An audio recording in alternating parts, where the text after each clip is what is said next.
안녕하세요. 네. 네, 대표님은 누구십니까? 예, 저는 이 금융 이 투자업계에서 50년 일을 해봤습니다. 지금은 트러스턴 자산운용 연금 포럼의 대표를 맡고 있습니다. 강창희라고 합니다.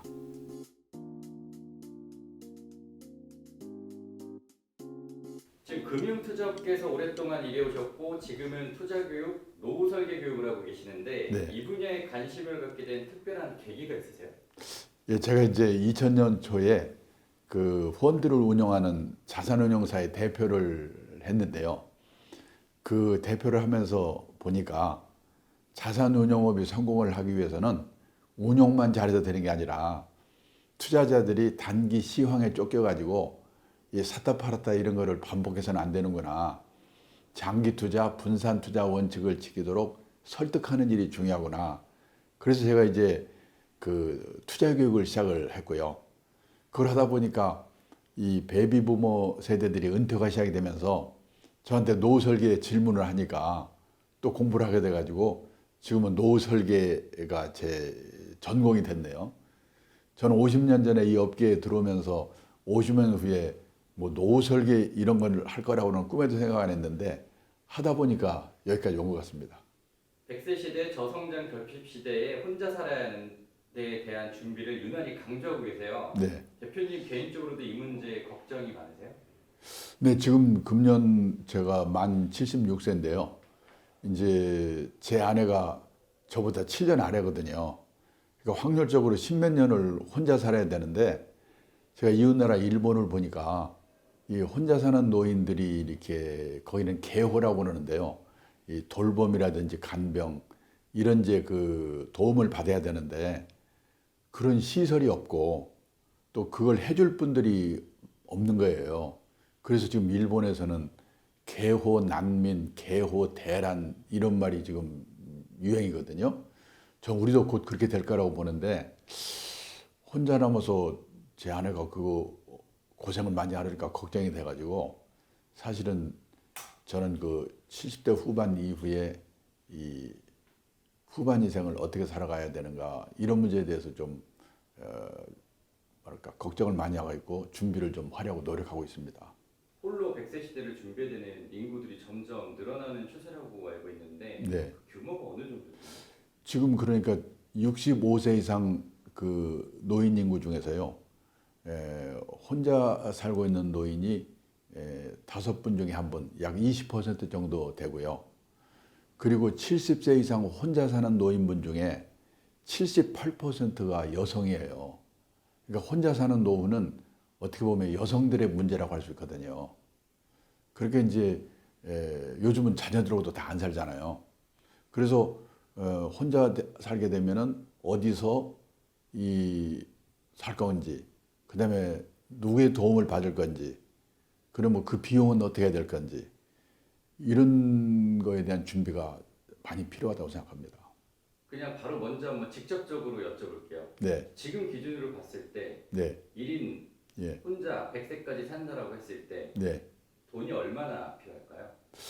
그거는 저는 지방 다르고 도시 다르고 다르기 때문에 이 지금 혼자 얘기했습니까? 예, 이 국민연금연구원에서 발표한 자료를 보니까 이 혼자 살게 되면 평균 한 170만 원 정도 자금이 필요하다고 하더라고요. 그러니까 그거에 맞춰서 또 병이 나면 돈이 더 들기도 하고 그러잖아요. 그렇기 때문에 필요한 그런 그 이게 뭐랄까 간병 보험에도 들어두는 게 중요하고 또 중대 질병을 대비해 가지고 젊을 때부터 중대 질병 보험에 드는 것도 중요하고 또 다른 무엇보다도 세상 떠날 때까지 최소 생활비 정도를 연금으로 받을 수 있도록 이 젊은 시절부터 미리미리 준비하는 게 필요하다. 왜냐하면 연금은 뭐 몇 년 부어서 되는 게 아니거든요. 적은 금액을 오래 부어야 되기 때문에 저는 그걸 3층 연금이라고 그러죠. 국민연금, 퇴직연금, 개인연금 이거를 젊은 시절 직장 생활 시작과 동시에 꼭 그 가입을 하고 그래서 이제 혼자 살게 됐을 때도 연금으로 충분히 살 수 있도록 준비하는 게 중요하고 그 준비를 불행하게도 못하고 은퇴를 했다고 하면은 살고 있는 집이나 또는 고향의 땅이나 이거를 이 담보로 해가지고 주택연금 또는 농지연금이라도 받을 수 있도록 연금 준비라는 게 참 중요하다고 생각합니다. 그렇다면은 퇴직 이후의 세대, 네. 퇴직을 한 세대는 예. 월 한 200 이상은 필요하다라고 생각하시는 거예요? 되게 저는 항상 그 부부 기준으로 보는데, 그러니까는 전국 평균으로 볼 때 부부 기준으로 보면은 한 260만 원 정도가 부부 기준으로 필요하다고 나와 있더라고요. 그러니까 제 생각에는 지방 그다음에 서울 같은 대도시는 다르니까 저는 아마 한 250에서 300만 원 정도 사이가 부부 기준으로 노후 생활비로 필요하지 않을까 이렇게 생각이 되고, 더 중요한 거는 그렇게 돈을 마련하는 것도 중요하지만은 나이 들어서는 갑자기 돈을 만들 수가 없잖아요. 그러니까 주어진 상황에 맞춰 사는 능력을 기르는 게 그게 이제 경제적 자립이 참 중요한 거거든요. 그런 노력도 해야 된다고 보죠. 한마디로 말하면 절약이죠. 네. 그 대표님이 조금 전에 예. 그 연금에 대한 예. 중요성을 얘기해 주셨는데 네. 이게 이제 보통 직장인들은 이제 국가에서 드는 연금이 있긴 하지만 네, 네. 자영업자나 네. 뭐 이제 일반인들은 연금이 없으신 분들도 많을 거예요. 네. 거기에 대한 조언도 한마디 부탁드립니다. 그 국민연금의 경우에는 그 소득이 없더라도요, 가정주부도 임의 가입이 가능해요. 예를 들어서 가정주부가 임의 가입 최저 금액이 월 9만 원이거든요. 9만 원씩 30년을 가입을 하게 되면 세상 떠날 때까지 53만 7천 원씩 받아요. 물가 오르면 늘어나고. 그러면 남편 거 갚으면 절대 굶을 염려 없거든요. 또 이 퇴직연금도 자기가 개인형 퇴직연금이라는 게 있기 때문에 IRP라고, 그거는 얼마든지 가입할 수가 있어요. 그거 가입하면 되고요.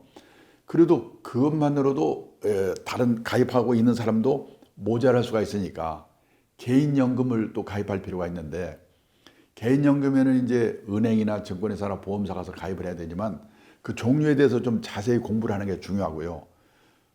세제택이 많거든요. 그게 세제택이 얼마나 있는가를 잘 살펴보는 게 중요하고, 또 그 개인연금 중에서도 투자형, 그러니까 잘 운영하면 많이 받고 잘못하면 좀 덜 받는 투자형 연금을 많이 들게 되니까 그때 그 투자에 관한 공부를 좀 할 필요가 있어요.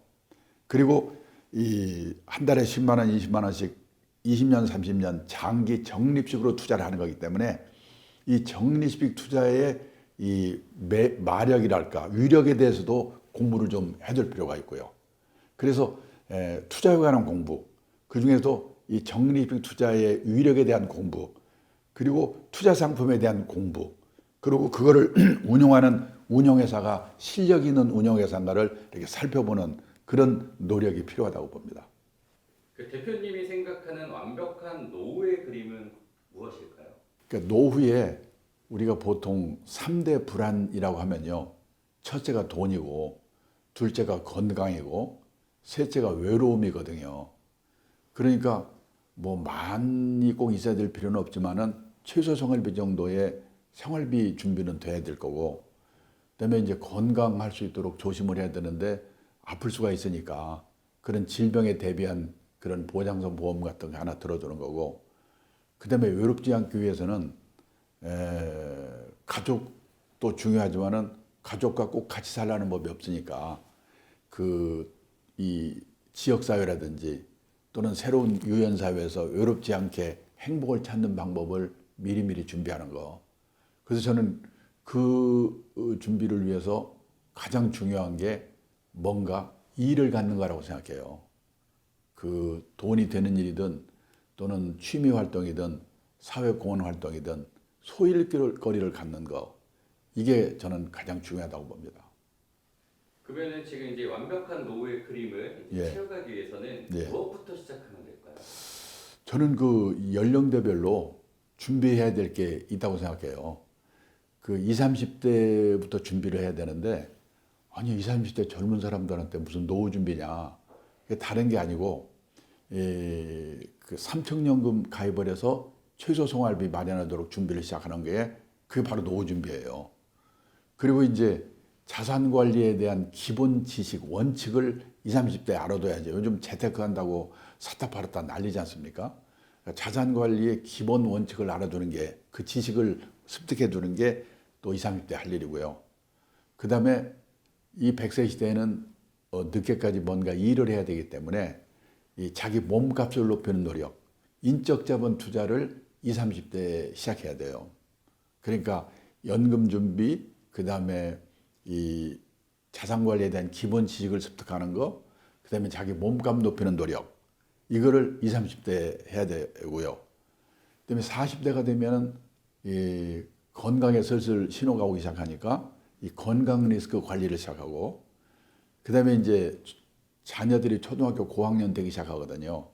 여기서 부부가 어디 가서 제대로 된 그 자녀 교육 문제, 자녀 결혼 문제에 대한 그 교육을 받아가지고 공통된 인식, 소신을 가지고 이 자녀 리스크 관리를 시작해야 되는 게 40대 할 일이에요. 건강 리스크, 자녀 리스크 관리가. 그리고 50대가 되게 되면은 이제 어떤 사람은 60대가 될 수 있지만은 5, 60대라고 묶어서 말씀드리면 퇴직이 가까워오니까 우선 그 가계자산의 구조조정을 시작해야 돼요. 우리나라는 재산이 80%가 부동산이거든요. 앞으로 저는 부동산이 상당히 문제가 될 거라고 보거든요. 그래서 이제 부동산과 금융자산의 이 어느 정도 균형을 맞추는 거, 그게 가계자산의 구조조정이고요. 그 다음에 또 하나는 우리는 빚이 많거든요. 빚을 안고 퇴직하면 고달프거든요. 그래서 이 필요 없는 거 다 이게 팔아서라도 가계 부채를 줄이는 노력을 해야 되고요. 그 다음에 아까 말씀드린 것처럼 행복한 노후는 뭔가 소일거리가 필요하니까 나이 들어서도 돈이 되는 일이든 사회공헌 활동이든 취미 활동이든 할 수 있는 그 일의 준비를 하는 거. 이게 50, 60대에 준비할 사항이다. 이렇게 생각해요. 근데 여기서 잠깐 궁금한 점이 네. 5, 60대까지는 이제 얘기를 해주셨는데 네. 100세 시대잖아요. 예. 그럼 6, 7, 80대는 그냥 인생을 즐기기만 하는 건가요? 그러니까 7, 80대는 그러니까 5, 60대부터 준비를 해야지 70, 80까지 뭔가 할 수 있거든요. 예를 들어서 이웃나라 일본을 보면요. 저기 이 뭔가 돌봄을 필요로 하는 그런 사람들이 많은데 도와줄 시설이 없고 요원이 없다고 그랬지 않습니까? 그래서 일본의 그런 요양시설 같은 데 가보면요. 70대, 80대 건강한 시니어를 환영합니다. 그러니까 그런 사람들도 가서 그런 일을 한다는 거고요. 지금 우리나라도 보면은 이 주간 노인 보호센터 같은 데 가게 되면은 약간 그 건강한 노인들이 불편한 노인들을 도와주는 일을 하고 있거든요. 그러니까 뭔가 그런 일을 할 수 있는 준비가 필요하죠. 그럼 그렇다면 노후 준비의 최적기는 언제라고 보시나요? 저는 최적기라는 게 없다고 생각하고 뭔가 이런 거를 노후 준비의 필요성을 깨달은 그 순간부터 내 나이에 준비해야 될 게 뭔가, 아까 20, 30대, 30, 40대, 5, 60대 말씀드렸잖아요. 그때까지 안 한 걸 빨리 준비를 해야 되죠. 예. 그러니까 최적기라는 건 없다고 봅니다. 빠를수록 좋다고 저는 봅니다. 늦었다고 생각할 때가 네, 가장 네. 빠르실 네. 때다. 항상 하시는 말씀이 가장 확실한 노후 대비는 평생 현역이라고 말씀하셨어요. 네, 네. 그 이유가 뭔가요? 우선요, 퇴직을 하고 나서도 생활비가 부족해요. 지금 우리나라 잡코리아라고 취업 컨설팅 업체가 발표한 자료를 보니까 우리나라 이 40대 이상 직장인이 체감하는 평균 퇴직 연령이 51.7세래요. 그 시내 직장이라고 하는 공기업도 55세, 중소기업이 51세, 대기업은 49세라고 그러거든요. 그럼 50대 퇴직을 하게 되면 우선 생활비가 모자라거든요. 어느 정도 모자라냐면 인생에서 재산이 제일 많을 때가 50대랍니다. 근데 통계청 자료를 보니까 우리나라 50대 가구의 가구당 총 자산이 전국 평균 6억 한 4천 정도 돼요. 많은 것 같죠? 근데 여기에서 부채가 1억 한 700 정도 되거든요. 그 다음에 부동산이 4억 9천 정도 돼요. 살고 있는 집이. 그거 빼고 나면은 3,900만 원 왔거든요. 3,900만 원 갖고 어떻게 30년, 40년 삽니까? 그러니까 그거 가지고 주식 사서 튀겨볼까 하고 빵으로 만들거나. 동학 개미들 난리잖아요. 그 다음에 그러면 이제 남은 게 집 한 채인데 집을 팔아서 살아야 되는데요. 그 집값이 과연 내 노후에 도움이 될까? 저는 여러 번 이런 얘기를 하는데 제 친구가 동경 수도권에 살고 있거든요. 28평짜리 아파트에 살고 있어요. 일본 사람들은 집을 크게 살지 않으니까 그 아파트를 1984년도에 우리 돈으로 계산해서 1억 2천만 원에 샀는데 그게 쫙 올라가지고 제일 비쌀 때 1991년에 3억 6천만 원까지 올랐고요. 한 10년 전부터 제가 매년 한 번씩 물어보는데 한 3천만 원, 4천만 원에서도 안 팔린대요. 1년 생활비가 안 돼요. 팔아봤자. 집도 도움이 안 되는 거예요. 그러면 선진국처럼 재산은 없더라도 최소 생활비 정도를 연금으로 받을 수 있으면 되는데 우리는 그러시는 분이 학교 선생님, 공무원, 군인 일부 빼고는 없거든요. 보통 사람은 있는 게 국민연금 하나 정도인데요. 이 우리나라 65세 이상 고령자 중에서 국민연금을 나이 들어서 노령연금 받는 분이 절반도 안 돼요. 그리고 월 수령액이 60만 원 미만이 7% 정도밖에 안 되고요. 100만 원 이상 받는 사람은 9% 정도밖에 안 돼요. 그러니까 금융자산도 없고 보험도 없고 연금도 없고 그러니까 뭔가 모자라면 할 수 없지. 체면을 버리고 뭔 일을 해서 돈을 벌 수밖에 없는 거거든요. 그래서 제가 계속 평생에 이걸 강조하고 있고요. 그러면 한 20, 30% 정도 사람은 돈 걱정 없는 사람도 있긴 있지요. 뭐 그 사람들은 그냥 놀고 먹으면 되냐? 아니거든요. 특히 도시에 사는 사람일수록 퇴직하고 소일거리 없어서 미치거든요. 요즘 서울 시내 인류 호텔에 헬스클럽 한번 가보면요. 왕년에 장관, 차관, 사장 했던 사람 다 모여 있어요. 거기서 오전 시간 때우고 오후에 커피숍에서 제 정부 고관에 있던 친구가 얼마 전에 저녁 먹다 뭐라고 하냐면 자기는 아침에 잠에서 깨면 침대에서 내려오기 전에 오늘은 뭐 할까? 그 생각부터 해놓고 내려온다는 거예요. 하루 이틀도 아니고 30년, 40년 그렇게 살아보세요. 환장합니다. 그래서 선진국에서는 퇴직하고 먹고 살 걱정이 없는 사람 뭐 하냐면 이 사회공헌 활동 또는 취미 활동 그런 걸 하면서 약간의 용돈씩 버는 그런 일들을 다 하고 있거든요. 그러니까 다시 아까도 말씀드렸습니다만은 퇴직 후 노후에 3대 불안을 돈, 건강, 외로움을 해소하는 최선의 방법이 뭔가 일을 갖는 거다. 그래서 가능하면 늦게까지 일을 해야 된다고 제가 주장하고 있는 거죠. 근데 현실적으로 퇴직 후 일을 하고 싶어도 마땅한 일자리가 없어서 이제 고민이신 분들도 많을 텐데 네. 이 부분은 어떻게? 그렇죠. 사실은 이런 말 하면은 속 터지는 소리 좀 하지 말라고 일이 없어서 지금 일하고 싶어도 못 하고 있는데 약 올리는 거 아니냐 그렇게 얘기를 하는데요.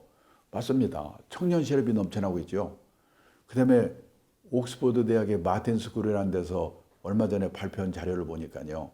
2033년이 되면 현재 있는 직업의 47%가 사라진대요. 청년 실업이 넘쳐나고 직업이 사라지는 시대에 노인들한테 일하라고 그 돌아올 일이 없지 않습니까? 근데 또 한편으로는 뭐냐면 이 새로운 일이 막 생겨나요. 없어지면서 또 생겨나고. 그래서 저는 뭐냐면 이 퇴직하고 나서 할 수 있는 일이라는 거는 젊은 사람들이 할 수 없는 일을 하거나 할 수 있다고 하더라도 하려고 하지 않는 일을 할 수밖에 없다. 그래서 바람직한 거는 젊은 세대가 할 수 없는 일을 하는 게 참 좋거든요. 그런 면에서는 저는 지금 창직의 시대라고 생각해요. 요즘 생각지도 않은 일들이 많이 생기거든요. 아이패드화가 반려동물 장의사, 뭐 인터넷 장의사. 저도 사실은 이런 투자 교육, 노후 설계 교육을 하게 된 것도 일종의 창직이라고 볼 수가 있거든요. 그래서 현역 시절에 가장 바람직한 거는 일을 하면서 지금 내가 하고 있는 일과 미래 직업하고 연결시켜서 뭔가 조금 형태를 바꿔서 남이 할 수 있는 일을, 할 수 없는 일을 내가 뭔가 할 수 없을까? 그 일을 준비하는 게 가장 행복한 거죠. 근데 불행히도 그 준비가 안 됐으면은 체면을 내려놓고 일할 수밖에 없다. 예를 들어서 이웃 나라 일본에도 보면요. 퇴직자들이 하고 있는 일을 이렇게 쭉 보면은 제일 많은 게 아파트 관리인인데 아파트 관리인 하기 위해서 경쟁력이 50대 1이래요. 마찬가지예요. 그리고 일본에서 제 친구 딸이요. 40대 중반인데 애 둘을 키우느라고 회사를 퇴직했답니다. 근데 애만 키운 게 아니라 틈틈이 시간을 내가지고 간호사 자격을 받을 수 있는 전문학교를 다녔어요. 그래서 대학 나오니까 간호사 자격을 따로 받은 거예요. 근데 지금 일본에는 우리도 곧 그렇게 될 것 같던데 방문개호라고 그래가지고 개호는 우리말로 말하면 간병 돌봄이라고 그랬잖아요. 경제력 있는 노인들이 혼자 아니면 둘이 사는 집에 가가지고 주사도 놔주고 건강 체크해주고 간단한 집안일 도와주고 그러는 일의 수요가 폭발적으로 늘고 있다는 거예요. 그런 일에서 돈 벌고 있어요. 그러니까 뭐냐, 이 일을 찾게 되면 뭔가 그런 새로운 일들이 많이 생긴다. 중요한 거는 가능하면 남과 차별화시켜서 내가 할 수 있는 일이 없을까. 그런 일을 못 찾았으면 주위의 시선이나 남의 눈을 의식하지 않고 소신을 갖고 일을 하겠다. 그런 마음가짐이 필요한 거죠. 그러니까 돈이 아쉬워서 일을 했는데 그게 취미가 될 수가 있어요. 또 취미를 했는데 또 돈이 될 수도 있어요. 유튜브에서 보신 분이 계시겠지만은요. 어느 재벌 그룹에서 임원으로 갑자기 퇴직한 분이 계신데 이제 일을 해야 되겠는데 그때 그분이 과체중이었대요. 운동을 해서 그걸 빼야 되는데 우연히 택배 분류하는 일을 하는 데를 가서 보게 됐는데요. 그 무지하게 힘든 일이래요. 저거 하게 되면 내 몸무게 빠지겠구나. 그래가지고 몇 개월 했더니 몸무게가 빠졌어요. 그리고 그 사이 일이 손에 익었어요. 지금 그 일을 하고 있대요. 처음부터 돈이 아쉬워서 그 일을 했으면 못했을 거죠. 그러니까 취미로 했는데 돈이 될 수도 있고 돈이 아쉬워서 일을 했는데 취미도 될 수는 있지만은 처음부터 돈도 생기고 취미도 맞고 폼도 나고 이런 일은 쉽지가 않지요. 그래서 저는 이 얘기를 하기를 학교 다닐 때는 선생님 말씀 잘 들어야 되고 회사 다닐 때는 회사의 방침을 잘 따라야 되고 그런데 후반 인생은 내가 가고자 하는 방향이 옳은 방향이라는 소신이 필요하다. 그래서 저는 후반 인생은 자기 만족을 추구하는 시기다. 이런 마음가짐이 필요하다고 생각합니다. 은퇴 후까지 내가 꼭 일을 해야 하는 그런 목소리 듣는데 이건 어떻게 생각하세요? 네, 저는 다 자기 나름대로의 소신이기 때문에 뭘 하든 좋은데 저는 그 파이어족에 대한 인식을 좀 제대로 할 필요는 있다고 생각해요. 왜냐하면 이 파이어족이 미국에서 1990년대부터 생겨가지고 이 금융위기 이후에 많이 늘어났거든요. 그게 뭐냐면은 우리는 재테크에서 어떻게 그냥 확 돈 벌어가지고 놀자고 그러잖아요. 그 사람들은 극도로 전략해요. 80% 번 돈의 80%를 저축을 하고 그래서 모은 돈으로 나와서 또 극도로 전략하면서 자기가 하고 싶은 일을 하는 거예요. 아무 일도 안 하는 게 아니라 사회공헌 활동이라든지 취미 활동이라든지 제가 아는 그 펀드 매니저 외국에 이런 사람들은요. 한 40대 중반, 50대 중반까지 무지하게 강도 높은 일을 하거든요. 일요일 날도 쉬지 않고 그래서 돈을 좀 마련하면은 섬을 한다든지 무슨 사회공헌 활동을 한다든지 그런 걸 하면서 후반 인생을 보내는 거거든요. 생활비를 줄여가면서. 그러니까 저는 이 재테크 해가지고 돈 한꺼번에 많이 벌어서 그다음부터 이 지긋지긋한 일을 관두고 놀자 그러면은요. 첫째 그렇게 재테크해서 모은 돈이 계속 유지되라는 확률이 없어요. 낮아요. 또 된다고 하더라도 아무 일 없이 한 40대 50대까지는 못 모르고 지나는데 40, 50대 가지고 자기 동기나 친구들이 사회 회사나 이런 데서 뭔가 의미 있는 일을 하고 있으면요. 공허해지거든요. 그래서 그때 망가지는 사람들이 많아요. 그러니까 뭐냐면 화요족은 극도로 전략하고 생활도 극도로 전략하고 살면서 하고 싶은 일을 하는 거다. 그러니까 그런 마음의 준비, 각오를 하고 하는 거는 얼마든지 바람직하죠. 자기 인생이니까.